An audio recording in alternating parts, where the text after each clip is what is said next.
watching your mouth to see how long you'd go. I was gonna go. I know. I could feel like you had a whole belt. Dude, I had full breath. The whole belt fed, because that's a machine gun. That's a just feeding. Yeah, because you ran out. We just jammed up. Well, the barrel got too hot. Yeah, it jammed up. I got it. You melted it in slag, man. God, New barrel. Rookie mistake. And I didn't hit any of my targets.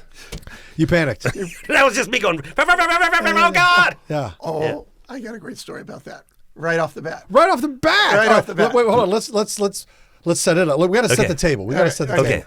So, hey, everybody, welcome back to Briggle's Picks. I'm Rob Riggle. I'm Darren Leader. And we are so excited. We have a wonderful guest here with us today who I'm actually I'm glad we're not even a minute into the show and I'm already rushing because there's so much to cover.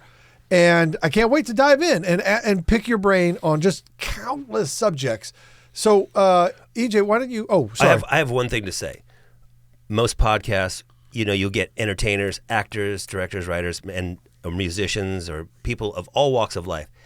Who we have in studio today is a friend. Yes. But he's also got experience that your friends may tell you that they know somebody that did something cool. Yeah. We got the guy. We went straight to the cool source. We got the guy. We went to the well of cool, and now we're just drawing buckets. Yeah, and it's going to get great. And let's welcome EJ. EJ, yeah, introduce yourself, please. Right. Tell us what... Oh, there's some information flying in from Gary. So, EJ Hilbert, you are... I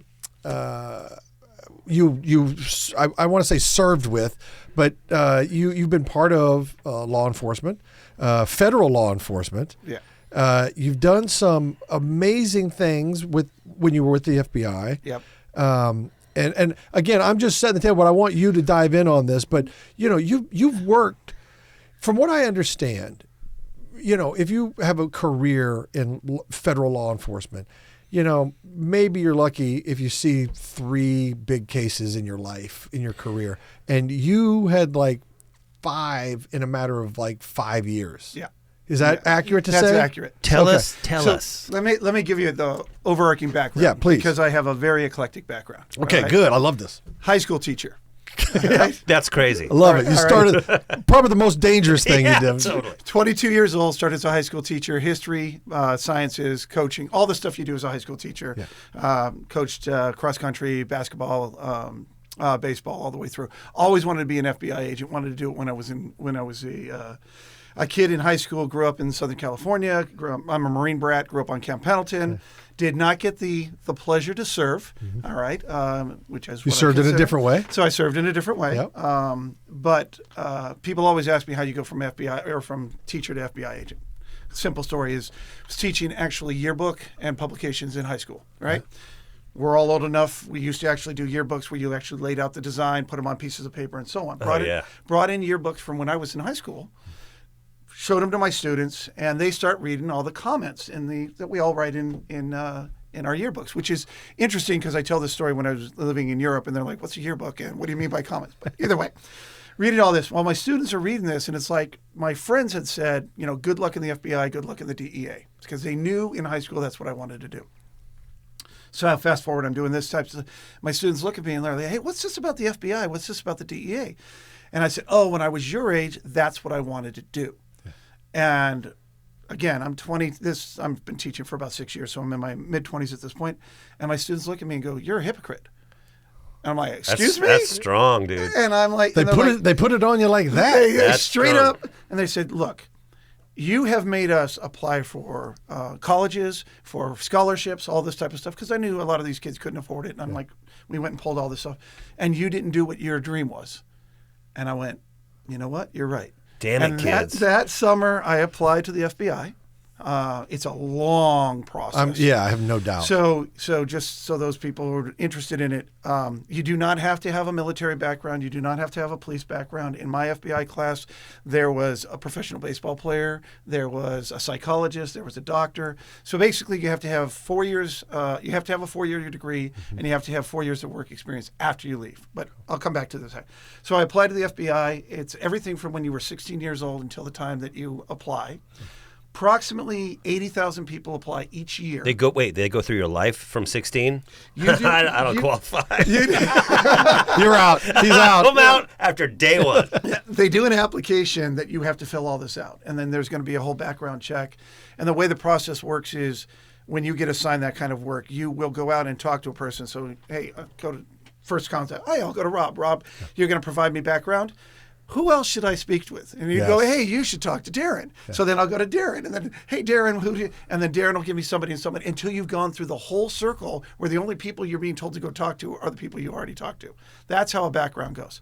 So you get between 60 and 80,000 who apply each year, and less than 1,000 get accepted each year. Jeez. All right? That's a process. Yeah. It can take up to 6 years to get in. Sure. All right? And the average age, ask you guys, what's the average age of joining the FBI? What do you think? 30. Yeah, 30. Most people think you can come right out of college and go, no.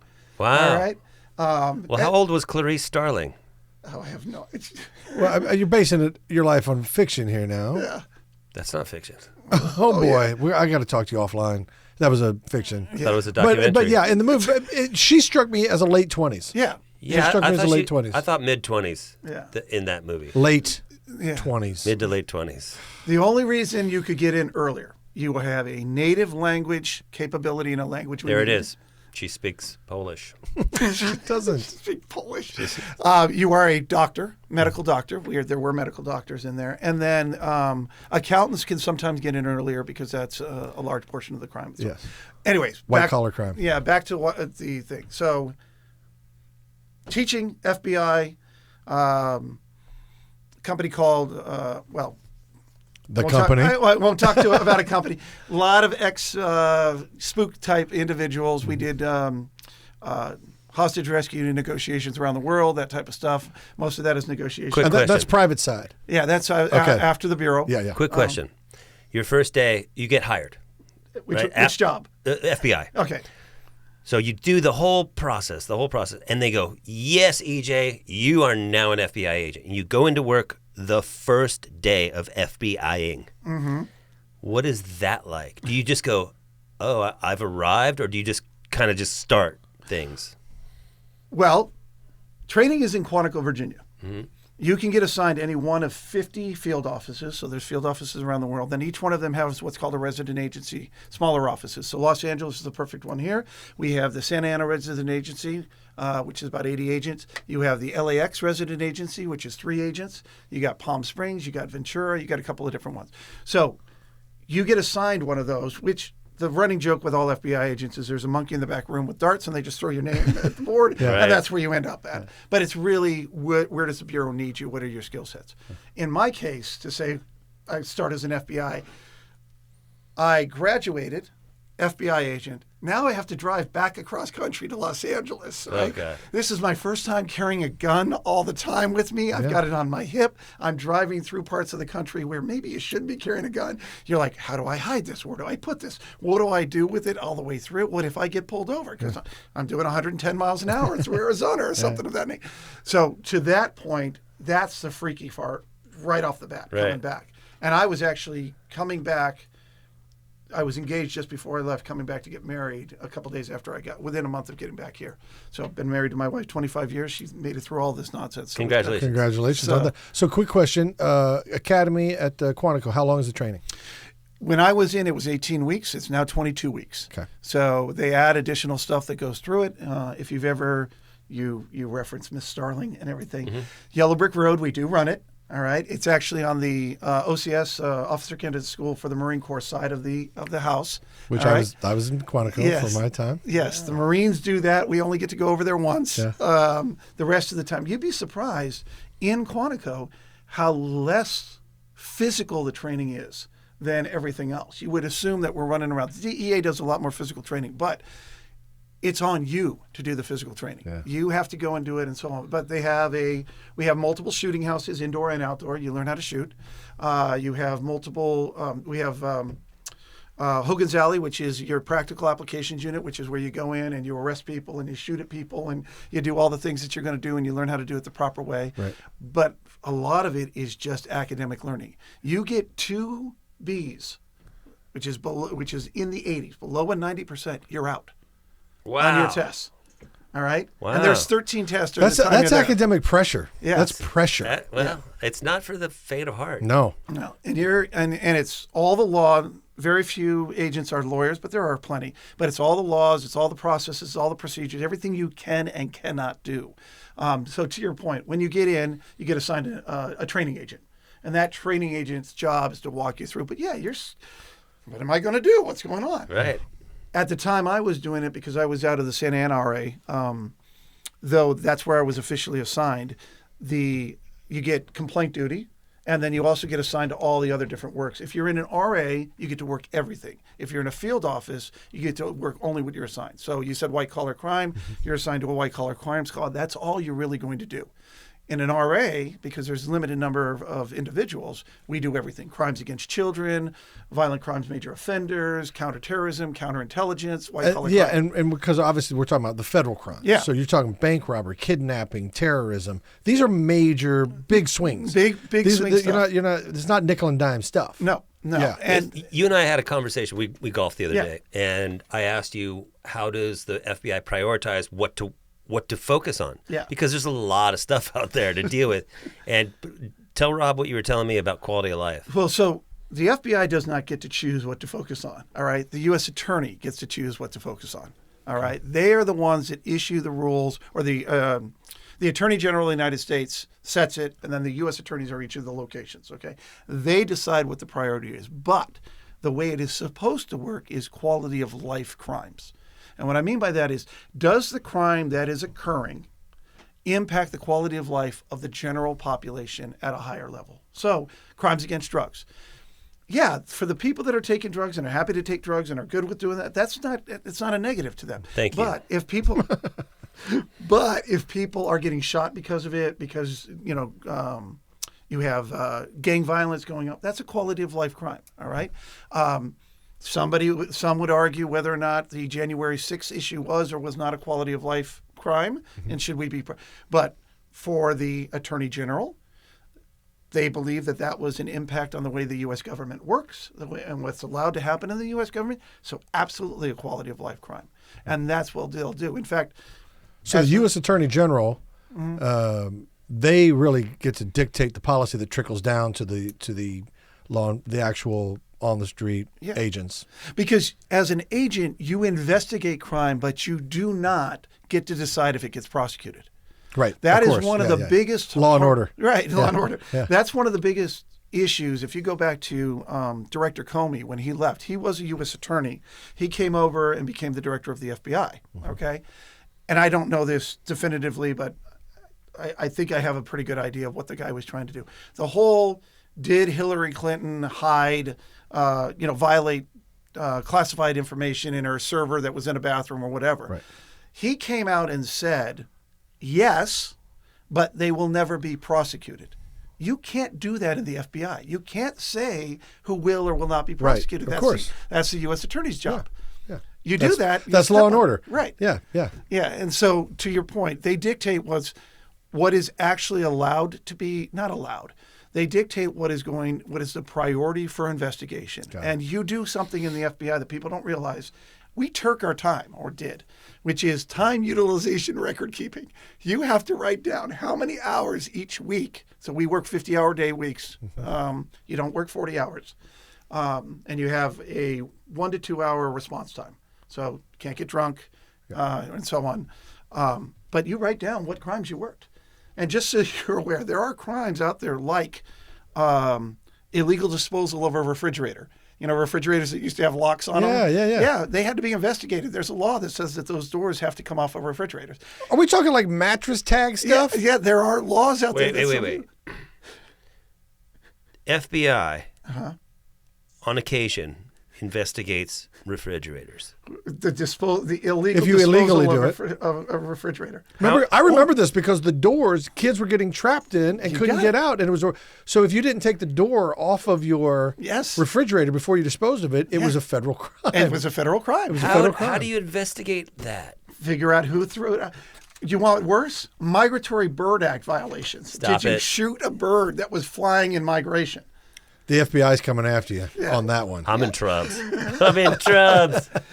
So another interesting thing you should be aware of. The FBI can only work a case that impacts interstate commerce, meaning that whatever is occurring is going over interstate It can't lines. do a local. So, No, because they're federal. So they're federal, so you have to have federal implications. They're big picture. They're big umbrella. I mean, right now, look, we're talking. We've got the fires just south of us for where we're currently sitting, right? 12 years ago, there was a major fire that was in federal lands just east of here, going into the San Bernardino. A federal firefighter died, all right, in that fight. The FBI investigated, figured out that was an arson case, and then we arrested and charged with murder the guy that was responsible for setting the fire, because it went onto federal land, and which is interstate commerce and all these other little things. So it's either on federal land, excluding certain pieces of Indian land, or interstate commerce. Wire fraud is interstate commerce. Kidnapping. Who's throwing refrigerators out across state lines? It's Like, this was years ago. I'm just saying. Be honest. It's not me. Where I throw my refrigerators out in the city that I live in. I never cross state lines. You go and find some trash can to go drop them. Yes, but all my refrigerators. But where does that trash go? Does that trash get hauled over interstate lines? No, it stays local. I make sure it stays You local. sure you I don't want a Fed case against me. You go out and figure. I've had my thought. I'd like to talk to you offline. I've had my suspicions about it for a long Don't do this. time. Not now. A long time. He's here. Yeah. I will say this though: you do take the doors off of your.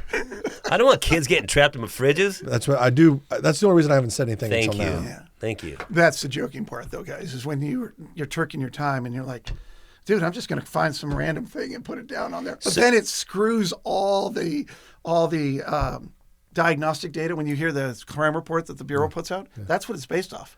So if there's like 700 hours spent for illegal destruction of refrigerators, that's going to show up on that That's little list. so amazing. So tell me this. Yeah. You get out, you finish, you come out here, you're in the office, you got you're official, you got the badge, you're a G-man. Yeah. It's happening. And now you're on the street, hooking and jabbing, and someone comes up and says, "All right, special agent, sorry. Cybercrime. Go." That's not where it started. Okay, so Okay. walk us through, because you've covered a lot of crimes, and I'm sure again we're up against the clock, so we got a lot of ground to cover. So walk us through some of these investigations that you were part of. So when I started the Bureau, there was no cyber unit, none. All right, so this is 2000, 2001. People believed that they were working it, and they work it under white-collar crime because it was fraud. That's what's happened. In 2002, we actually started the cyber division of the FBI, okay? Cyber division's job was literally to address, at that time, which was identity theft and all the fraud that's associated with it.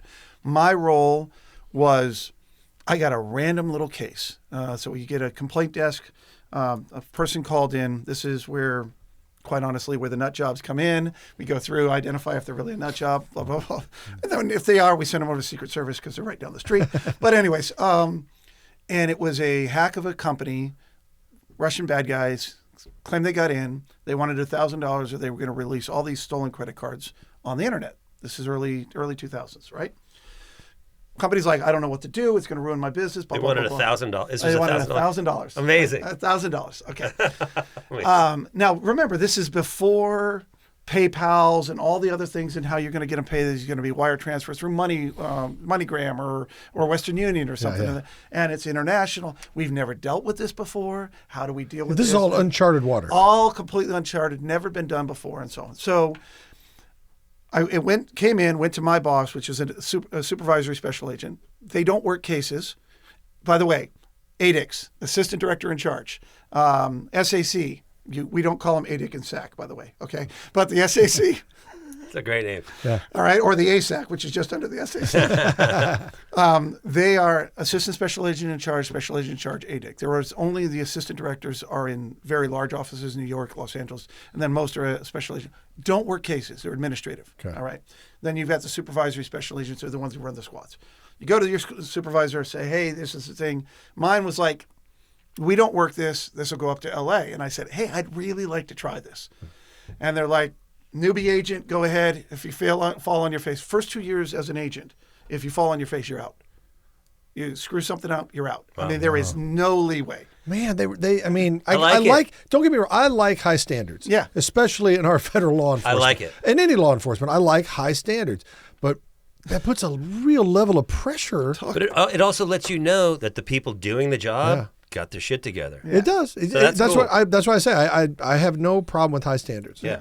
So that's how I got into it. I ended up with this. Next thing you know, we're talking with groups. I start communicating around the country. Hey, who else is dealing with this type of stuff? There's a system for that to happen. Brand new. We hadn't really done this before.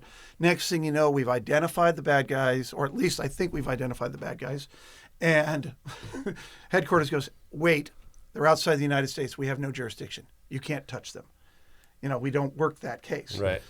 And I'm like, yeah, but they're hitting here, and I can't prove they're outside the United States. This is internet. I don't know which server it's bouncing through. So they allow us to move forward and so on. You're loopholing. I am But you're also blazing a trail Yeah. for follow-on agents were you the- and cybercrime investigations. Were you the first FBI cyber guy? I was one of the first. There was, at the time I was doing it, we were about 70 of us nationwide. Wow. Give you an idea, there's 22,000 FBI agents across the whole of the United States. Wow. All right. Better picture, there are 35,000 police officers in New York City alone. Holy moly. All right. So when things like 9/11 happen and people are screaming, why isn't the FBI doing anything? You only have 22,000 of us versus every. But to your point, I was one of the originals. I got on, started working with some of the other agents, and we'll fast forward through some of these things. But basically, what we were able to do is we ran a sting operation. It's a guy named Alexei Ivanov and Vasily Gorshkov. I got online with them. I offered him a job. Hey, come up to Seattle, Washington. We'll work with Microsoft. Da da da da da. We get them to come in. The Seattle agents run the sting operation up there for us, and we arrest these guys. These guys have hacked like 50 different companies, stolen information. Are you watching this on a TV as it's going down, or like in the movies where like everybody's watching the monitor while the dudes are doing the? Yeah. So you have undercover agents who have been properly trained who can go in and interact with the individuals, and then you have the rest of us watching it. So. Funny thing about this is we meet them in it's not an abandoned apartment or office building, but think of an office building. We set up the room. We've got a camera and everything's all the way through. Prove to us you can do what you do. You have to act it out. Yeah, we talk to these guys. Show that you can hack and you can do this type of stuff. So this is the best part. The guys hack not only, so we've set up everything so we can monitor everything that's going on. They go out to their servers in Russia. They pull back all their tools. So hacking is not I've got everything here. You go and pull your tools from wherever. They hack the network of the building that we're in and the other tenants. So now all of a sudden we're like, shit, we got to do something. So we go and take them down, all right? And we pull the information. One of the requirements is when you do that, because we went international, we notify the When Russians. you say take them down specifically. We go in and we get them to go out to lunch. As they're going out to lunch, we swap the cars, cuffs on, breaking leather, everything's there. And then we go and start interviewing these guys. Wow. All right? And we arrest the undercover agent as well. So it's all one big group. We try to cover it. We have to notify the Russians that we just arrested 2 Russian citizens. We notify the Russians. Hey, by the way, this is what they had. Okay. One of the things that they had was NCI, I can't remember the right. There's a national crime database that we use in the United States, all right, that allows law enforcement agencies around the world, around the U.S. to figure out, hey, is there an outstanding warrant for this guy? Right. So you get an arrest warrant. Right.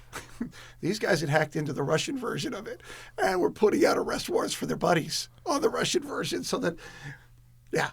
So we have to notify the Russians this is what we have, right? The Russians get very upset because now we have this, and they issue arrest warrants for all the FBI agents involved and claim that we are hacking them internationally.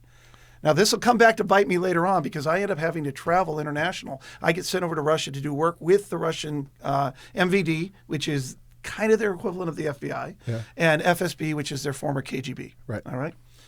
So we work this all out. We work these guys all out.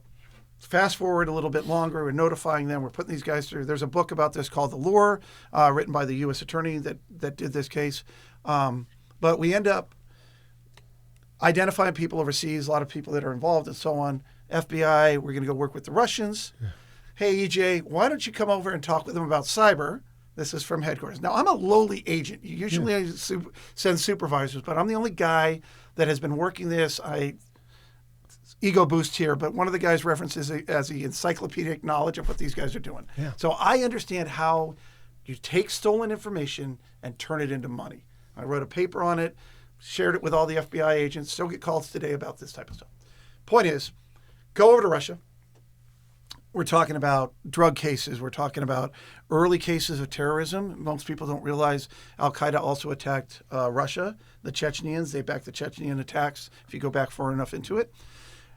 Sitting at a table, one of those proper long tables, we're all in suits, and we've got the little flags, the American flags, and so. And directly across from me are the KGB officers. And I'm like, okay, this is the guy that I'm looking for. And before I go, I'm told by my bosses, hey, they're going to say they don't know him. They're going to go find him, and they're going to have him come work for them. You just need to understand that. And I'm like, all I need is for him to stop doing what he's doing right now so we can do this. This is Russia. There's a whole Ukrainian piece that goes into it. Can you give me a time frame? This is 2004, 3, 4, 5. Okay, got it. Go to Russia. We can talk about how my wife would call me up even though my phones were being bugged and get in a fight. Next thing you know, I've got prostitutes at my door. Another story for another time. Oh, my We'll gosh. move forward on that. I get that. Conspiracy levels. I mean, This is I'm having so much fun. By the way, easiest podcast for us to do ever. We're gonna do the EJ files, and it's gonna be regular. Yeah. So we go to this thing. KGB officer literally sitting across. We don't know him. We have no idea who this guy is. I'm like, okay. I don't speak enough Russian to understand, but I know it just enough. I've got a Russian translator next to me. MVD officer comes up afterwards. We're shaking hands. We're talking and so on. And something that everybody should know. I'll throw this in here. Cops around the world want one thing. You want a safe place for your family to live. We're all on the same page. Yeah. And you could say, it's FBI versus cop or it's FBI versus MV. It's not. When you're on the street, that's what we want. And is that the same for Russian and American? Russian cops, same situation. I brought a whole bunch of swag. They gave me a whole bunch of bottles of vodka. But anyways, guy comes up to me and goes, hey, we should go have a beer later. I'm like, absolutely, we'll have a beer. And where? The bar next to the Russian, or next to the U.S. Embassy. Couple of side notes.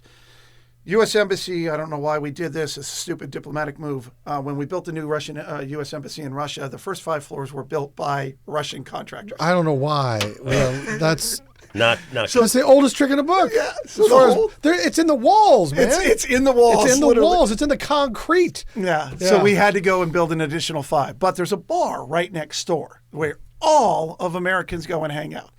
So I show up. At this point, I'm not carrying my weapon or anything because I'm international. I show up and I've got my translator with me and a couple others. I go to get a table, maitre d' or whatever it is. Say, oh, we got a table for you right upstairs. Maybe 5 seconds later, the MVD officer comes in and he and the maitre d' get in this fight, this argument. They want to be in a certain spot. And I'm like, what the hell? And he grabs me afterwards. And we go to the pit. So think of it, the main area of the floor, all right? And he gets closer than you and I are, and my translator's in between. He goes, we don't sit up there. All of those tables are bugged, all right? He's going straight with me, and he goes, look, that kid, I know him. I will go talk to his mother tonight. This particular MVD officer that I was working with was also a teacher before he became an no way. And that's what he was sharing with me, and we ended up finding the guy and so on. That's the first real into it thick. From there, come back. I start running an undercover operation called Card Keeper. Who named it? The cases are named by headquarters. Yeah. All right, and they also name your sources. So when you open a source, like my source's name was Sparklet. All right, come on, this is That's awesome. I'm like, who the heck? And he has to sign Sparklet. when he gets paid for us. He has to sign under the code name, so he had to sign Sparklet. That's amazing. So That was a long story. Go okay, ahead. no, but it okay. So there's so many things that get highlighted in the story, which is okay. So obviously intelligence gathering, and dirty deeds, criminals that you're chasing down, and they're out there. Yeah. They're out there right now. Even as we're talking in this room, they're out there hacking and finding and trying to find things and leverage people and all these things. And then of course intelligence gathering, that's a whole nother level of dirty deeds that get done. Yep. And people think it sounds so surreal sometimes, like, this is bugged or that's bugged, or it's convenient that all of a sudden a prostitute shows up, right when they find out that you're having you're in a fight or something, like, but that's the world of intelligence. And I think that's what's people just kind of blow it off because it doesn't seem real, but it is real. And it's not conspiracy to say that. It's not a conspiracy to say intelligence operations require tricks and dirty deeds, and that's what happens sometimes. And honeypots are real, and blackmail is real, and these things all and I know what happens though is you get Epsteins of the world, right? Mm-hmm. Who Mossad, whatever he is, I don't know if we'll ever know, but whatever he was clearly into dirty deeds, and he was clearly into leveraging powerful people. Okay, what does that mean? I don't know. But who was he working for? Nobody knows. But because it's wrapped in a conspiracy, wrapped in enigma, wrapped in mystery, it becomes this thing where it's I don't have time for this shit. People blow it off and they're like, whatever, it's not real. And because they don't want it to be. They don't want it to be. That's why they blow it off and say it's not real. Right. But intelligence gathering does employ certain tactics, and we do it here. Don't think that it's just the Russians and Ukrainians. Do you think that your time in the FBI and going what you've gone through made you more cynical as a dude, or less cynical, or way more cynical? When I was teaching high school, I would wear Disney ties, and that's how kids would know whether or not there was a test in one of my classes when I was teaching. I am way more cynical. I monitor stuff. And to your point, my wife didn't want to believe that kind of stuff going on. That they're why would they monitor your room? You're just a lowly FBI agent. But a couple of interesting things that will tie into that. Prior to my trip overseas, a U.S. attorney had gone over to this same area of Russia. We were in Moscow proper. And he had stayed up late at night, was sitting and drinking in one of the bars and so on in the hotel. And the following morning, they were supposed to ship out, and we couldn't find him. And he had been picked up. We tracked him, the Bureau, tracked him by the use of his American Express card. They spent $10,000 in a day. And we put the message out, hey, this is a very important guy. We want him back. Yeah. So he showed up 48 hours or 72 hours later, drugged out of his mind, on the front steps of the hotel where it was. We had to take him from there, get him over to Ramstein Air Force Base in Germany, get him cleaned up to figure out what the hell happened and what was going on. And to your point, these are funky things that happen. When the Russian team came to Washington, D.C., and we get a briefing on how all of these criminal enterprises were interconnected. So the criminals that I was chasing in Russia were actually funneling money through Kazakhstan, or I'm sorry, through certain Georgian locations to pay for the Chechen rebels attacking the Russians. So they came over, and I was able to show them, hey, this is how the money's going through. This is what it looks like. This is who we're going to, and so on. That night, we had a big party at one of the hotels. Everybody was drinking, and I feel bad for this. One of the Russian guys drank too much and passed out, which is not supposed to happen. Yeah, we're supposed to be able to they're supposed to be able to outdrink us. I think the English would call that bad form. That would be very bad form. He passes out in the hotel room, and we just continue drinking around him. And then I'm like, okay, look, I'll get him out. I'll get him down to his room. And his superiors are like, no, if he can't make it to his room alone, too bad. Well, we can't have a Russian government official walk. So unfortunately, our exterior intel team had to go monitor him and make sure he got back to the room, because that's what we had set up. So there's all kinds of stuff. And to the point, literally, hey, honey, my phone is bugged. My room is bugged. Anything I say, they're going to look at my computer. No. We got in a fight, rightfully so. She was pregnant. It was an argument. It was less than 30-minute fight. Yeah. It wasn't 20 minutes. Hooker at my door that night. That pattern continued every time I traveled, not only to Russia, but to the Ukraine and other locations. So that when I was in the Ukraine several years later, there are 2 hotels you can stay in the Ukraine as American diplomats, because I was under a diplomatic passport. One, anybody's welcome. The other one, there's a group of babushkas, grandmothers, who sit in the lobby, and you can hire them for about $5 a night to sit on your floor and make sure nobody comes and bugs you. And that's what I started doing. I would literally hire a babushka, and she would sit at the lobby. And when ladies of the evening or whatever would show up on my floor, they would basically beat them off with a broom. Oh my God, That's wild, isn't it? dude!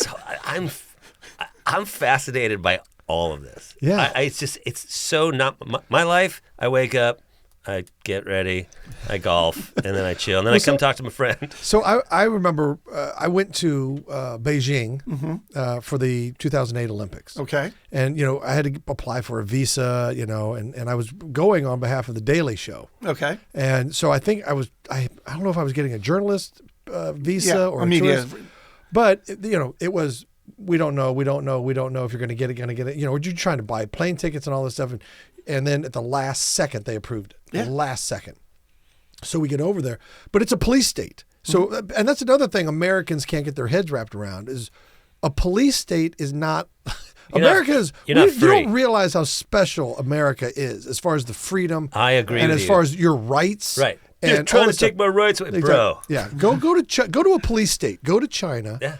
And you really experience it. So I was filming in Tiananmen Square, right? And I always had, and they put us in a brand new hotel. They put us in, under a journalist or whatever. I wasn't a diplomat. Uh-huh. It was a brand new hotel, and it was built for the Olympics or whatever. But they put journalists and people in there, right? So I remember thinking, I honestly thought this room, and I remember feeling watched by people and stuff. And I remember thinking I really thought the room probably was bugged on some level. 100%. And so every day before I walked out the door, I'd look in the mirror, and check my look right before I walked out, and then I'd go.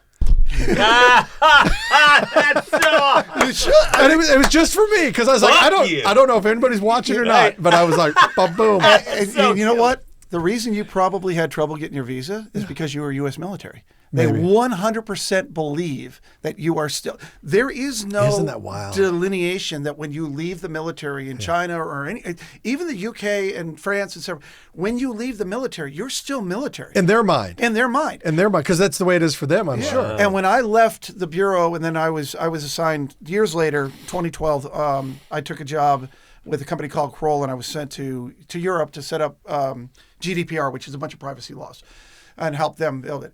I could not go get my visa to Russia. They wouldn't let me go and do work in Russia because they had me down. I had I had my personal passport, but in the record, I also had my government passport, which is brown in color if you're not military. And then I had my diplomatic passport from my time. I was issued a diplomatic passport. Back to that story about arrest warrants from the Russians. Yeah. They issued arrest warrants. I get sent to the 2004 Olympic Games, right? And they're like, well, we don't want something bad to happen to you. So, EJ, we're getting you a diplomatic passport. All right. And by the way, the NSA is going to be monitoring our own communication to see if anybody's coming after you. Yeah. Literally had to sign a letter to allow this to happen. Yeah. So I get to the 2004 games, and the Greeks are like, we don't know if you guys are allowed to do this or not allowed to do this. So I'm there with the HRT, a hostage rescue team. And they're like, all those weapons, they belong to EJ because I have a diplomatic passport. They can't touch my stuff. So they couldn't go in. So all of this bags of hardware that we've brought to protect our team, guess what? It's under EJ's bag. So they couldn't go in and look at it. That's wild. So I'll put a button on this, but so my suspicions were right because as soon as I went to the Great Wall of China, I was doing a bit. I was doing a comedy bit. Yeah. So I was pretending, obviously, that I didn't know where I was. So I was like, we're here at the Great Wall. So I put a yarmulke on and I started praying. Oh God! Right in front of the Great Wall. It's a comedy bit, right? And it, by the way, it played pretty well. But anyway, probably played really well. But I put on the yarmulke. All of these tourists instantly turned. Was that a signal? And I mean, we had 6 agents around us. Did they think that was? But they'd been following us the whole day. Yeah. And I was like, because I started to recognize, like, these guys they were on the bus, they were here, they were there, and they just shadow you. But as soon as I started praying, they came alive, radios, all this stuff, and they converged on us because they thought I was doing something religious at the wall. Oh or no, whatever. they thought you were Conjuring. doing something worse, like you were going to blow up a piece of it or do something dumb. I don't know about that because we had cameras, Right. But the fact that I had and I started, you go for it with the they it just shocked me that tourists, families with kids, all of a sudden were like, Little kids like, what's up? yeah, what's up, player? But that's what a police state is. Yeah. And I realized when I was in Tiananmen Square, when I was at these other places, there was probably a dozen around us. Yeah. Because wherever that camera was, there was, and they got the people to do it. They got a lot of people over there. I don't know if you've heard. Yeah, they got a few people. Yeah, they got a lot of human intelligence. Where, but this China place? But that's what a police state is, and we have no concept of it here. I didn't. I went to Belarus. Yeah. I landed in Belarus, going to do a training with the Belarusians and so on, and explain to them how certain things were happening. What we determined, again, MVD, FSB, okay? The Belarusians still have a KGB, by the way, but we'll call it FSB. Yeah. These two don't talk in Belarus, all right? They don't like each other. Oh, that's interesting. We were able to figure out that it was really the KGB that was behind the hacking that we were dealing with, all right, that I was looking into. And let me segue here so everybody understands. People hack for various different reasons. We think of hacking in terms of making money, profit, all right? That's very small, all right? That's the credit cards, that's that type of stuff. Yeah. It was big in the late 90s, early 2000s. Hacking comes into 5 categories. You got making money, you got espionage, you got disruption. I want to knock systems offline. Espionage is I just want to steal your stuff. Yeah. Chinese are great at that. They steal everything. They got 1 billion people to leak through it. They don't care. Just give me everything they can. Right. Disruption, shut the system down. All right, I want to make it so they can't do it. Imagine if our communication network went down during these fires recently. Right. Terrible. Right? Okay. Yeah. Hacktivism, which is I don't like you. I don't like what you do. I don't like what you stand for. I don't like your company. I'm going to pull everything I can about you and air it to the dirty laundry. Right. Right. And then the most recent one is data manipulation, which is what you're seeing with social media. I'm going to take a little bit of data.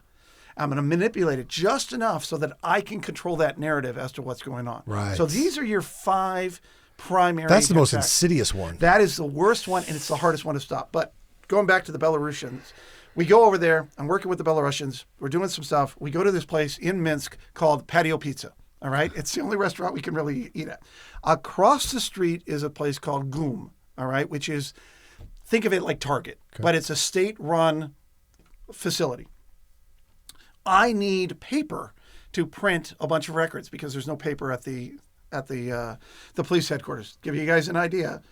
You go to the police restroom. You got to do number 2. You're using whatever piece of paper you have available. I mean, ice cream cone wrappers, everything. There's no toilet paper in these locations. This is Belarus. All right, just and it's an open toilet latrine type thing in the building. No flush.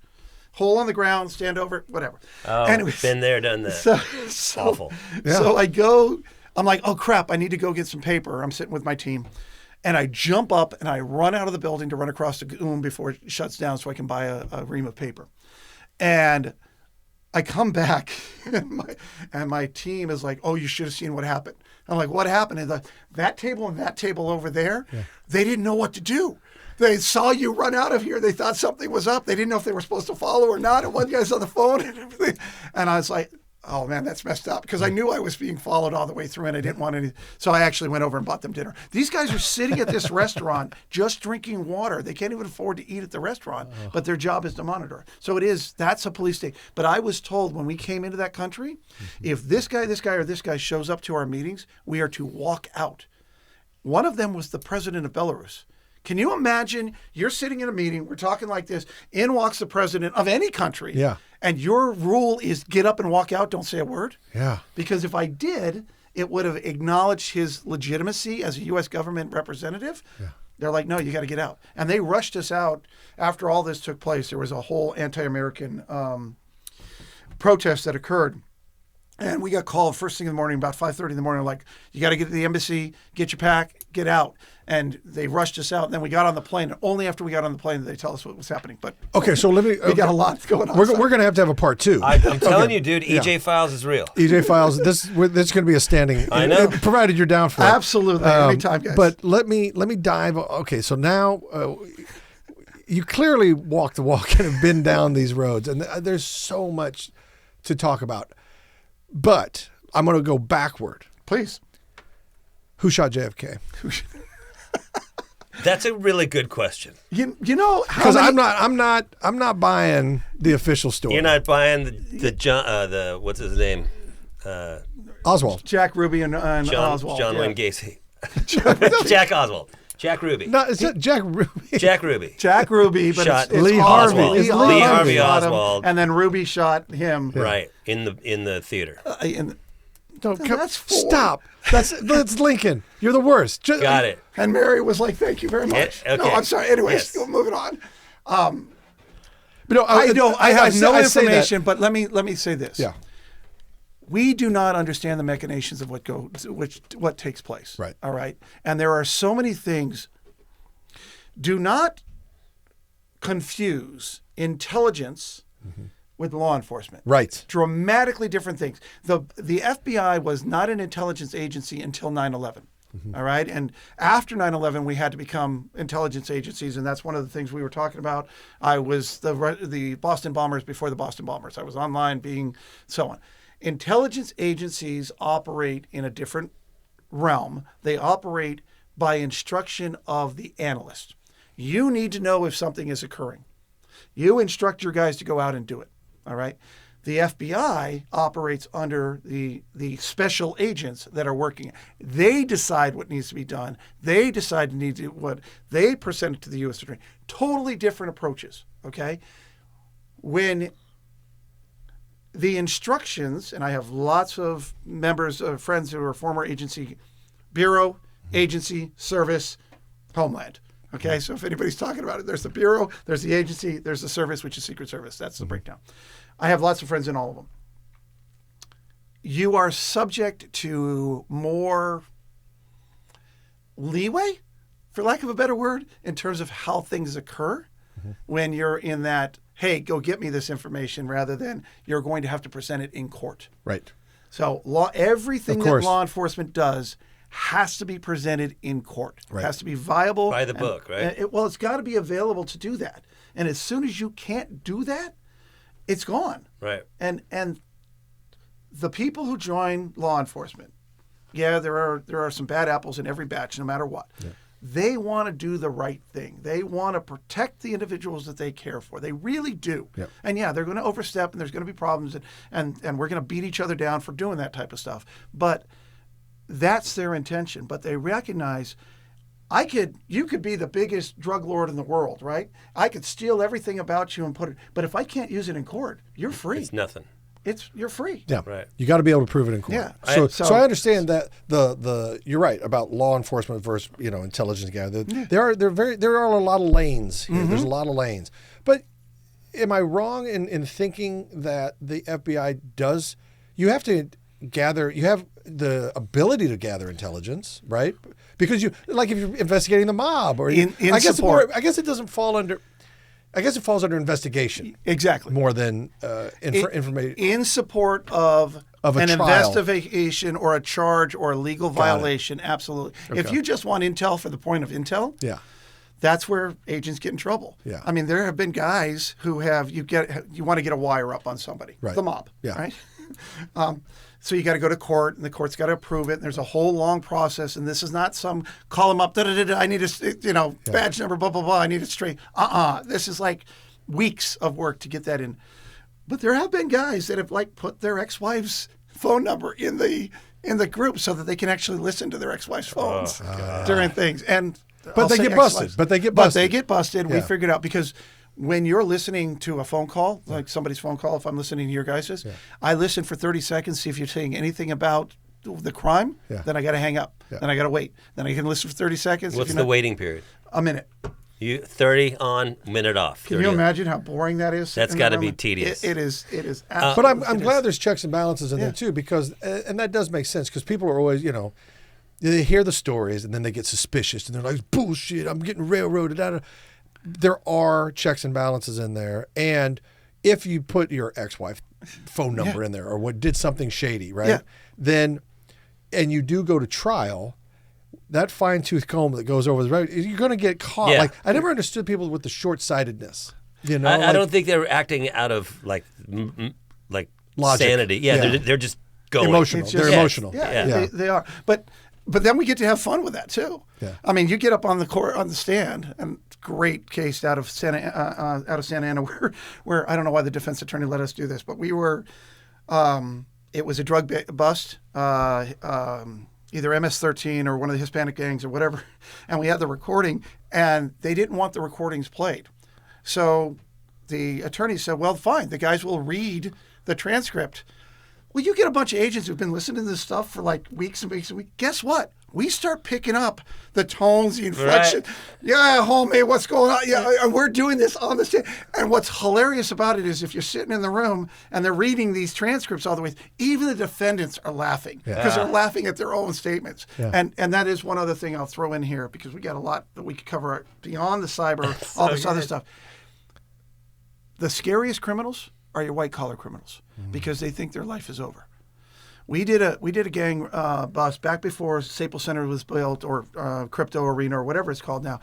600 police officers, FBI. You go in as an FBI agent. One, if the FBI comes knocking at your door, we have done all the work before this. Trust me, you're not guilty. I mean, you are guilty of something. This is not like, hey, I'm just going to go show up, right?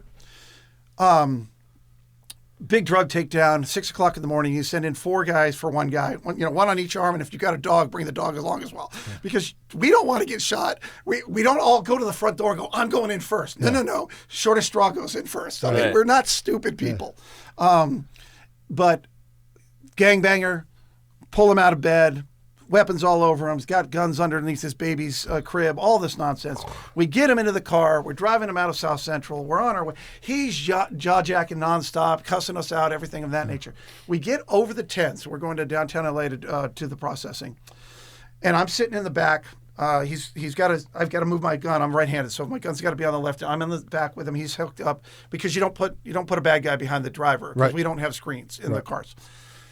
And he's and then all of a sudden he goes like this. Okay, what do you guys need? I'm like, what? And my partner in front's more senior to me. He goes, shush. You have Miranda. He's like, I don't care. What do you guys need? He goes, sorry about all that. I mean, all my homies were around me. I got to be cool. I got to sound. No who do you want us to dime out? What's going on?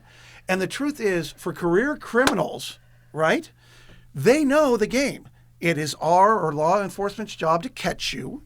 It is your job to try to get away with it, right? And as long as you're not dirty, meaning a dirty cop, there's a respect there, right? When a little girl named Samantha Runyon got kidnapped and murdered, I worked the case out of Orange County. I had a couple of guys that I had put in jail that were up for murder. They called me from the jail. Special Agent Hilbert, I understand you're working this case and doing this type of stuff. Yeah. Send him our way. I'm like, huh? He goes, just put him here. He goes, you won't have to deal with this anymore because we caught the guy. And I'm like, dude, you know you're on a recorded line. He goes, you're already putting me in for murder. You know I'm not getting out.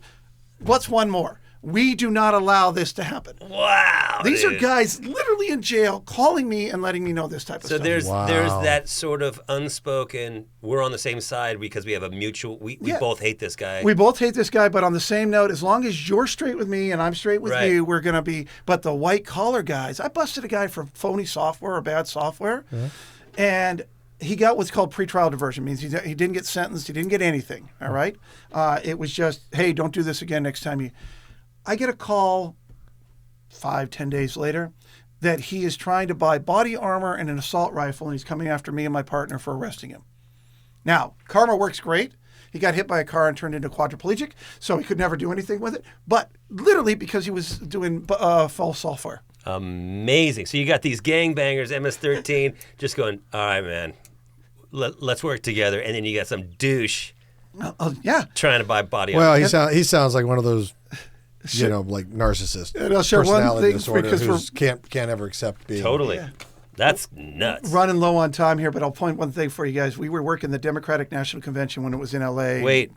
Multiple years ago. Do we want this to be You want this little bit before I go through cliffhanger. Cliffhanger. We have the anarchists that are out in front protesting which we get everything, everything, right?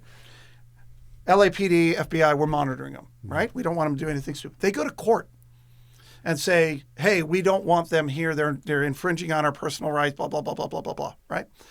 Court says, you know what? Fine. You don't have them. They're not going to be there. They had set up, they're driving their, Westlake Village area, Range Rovers and so on, mommy and daddy's cars. They had set up in Gangland. That's where their headquarters was. We were monitoring. Gangs weren't messing with them because we were there. Yeah. Guess what? We're ordered not to be there. Yeah. We're gone. All of a sudden, the gangs are showing up. The cars are getting robbed, blah, blah, blah, blah. They go back to court. Can we get them back? Can we get them back? And the judge is like, no. You demanded that they leave you. You guys, So, to your point. Be careful what you wish for. Yeah. Oh, my God. Okay, so this is EJ.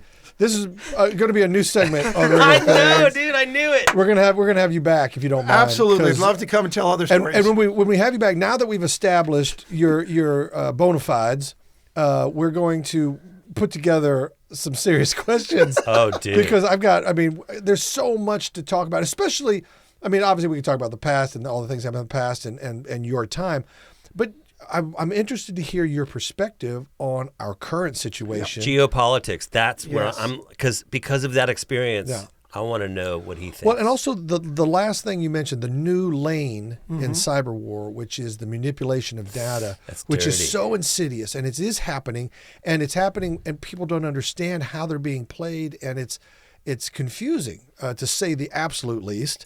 And it's also one of those things that it's so hard to understand that you get to a point where you're like, screw it. Yeah. Most citizens are like, screw it. I'm fine. I'm getting through life. I'm doing okay. I get my Instagram reels. I scroll for an hour or two. Yeah. I'm good. I'm not being manipulated. I'm not being played. Yeah. But you are. But you are. You are. And so that I want to drill down more on that on the next Riggle's Picks episode. The EJ Files. EJ Files. EJ Files. Dude, that's a great character name. I'm EJ Files. Shit.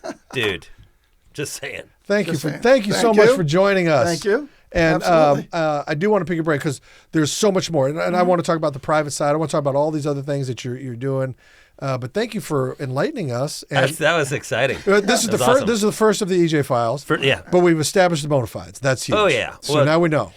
Now we get to get crazy, and we get to see what our listeners want to say about this, and then we can bring it all to the table. This is great. You're awesome. Thank you. And I want to have fun. I want to text Gary, who I think when he found out he was FBI ran. Okay. So I'm going to text him. Tell him safe to come back. Maybe we can surveil him. Yeah. Well, I don't know. We've got the tools. Yeah. Claire, do me a favor and text Gary wherever he is and tell me he can come back.